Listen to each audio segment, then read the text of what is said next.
What is going on, guys? Welcome back to the channel. Not too long ago we did an installation on an Audi S5 where we changed the original screen to our 10.25 inch display screen. Install was very straightforward. It's linked in the description below and it's in the top right hand corner now. That car had the fascia that is two separate panels, so it's very easy to remove one part and fit the new section of the screen. A lot of Audis, including my S4, which is going to be the donor car today, have a fascia that's a little bit different.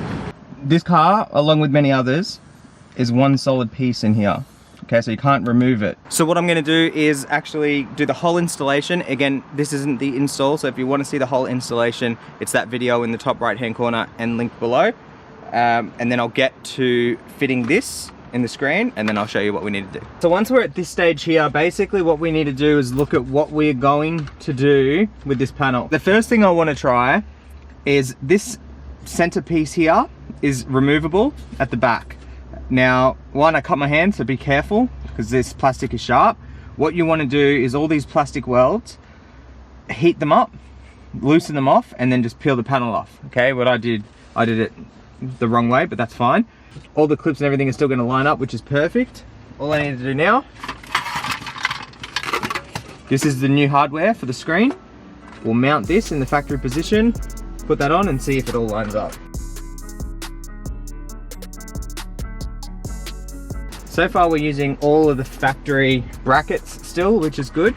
And what I was hoping for is that this, yeah, looks like that's gonna work.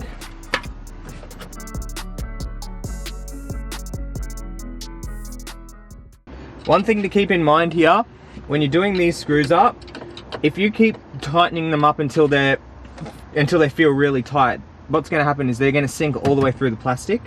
So you just want to get them sort of tight and then a quarter turn, so they're not ridiculously tight, but they're still holding, you know, everything in place. Okay, so they're all in. I haven't threaded them to hell, and you can see it's tight, it's not going anywhere. Following that line, it all looks pretty good so far. Alright guys, there it is. That's the screen mounted. To me, it looks really good. It doesn't seem to be out of whack. Looks straight. Alright guys, get you a better look at it. Okay, so what we've done now, so as you can see here, these are the lines up nicely. Okay, down here, lines up nicely. Casts a little bit of a shadow here, which makes it look like it's sort of out of line, but I mean, to me, it feels perfectly straight. And just a moment ago, I had the screen on and I looked at it and the screen wasn't on a weird angle or anything like that. It all looked really good. Up here, follows the body, or follows the trim nicely. On this side, your hazard button's right behind here, and so as you can see, that just covers it really nice right here.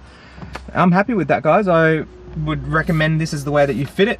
Okay, we have had a couple of customers cut this to make it fit. Again, if you want to do that, you can do that, go for it. But this is definitely the easier way. And then once the screen's on, it covers most of this stuff anyway. And you check your hazards are all working and everything like that too.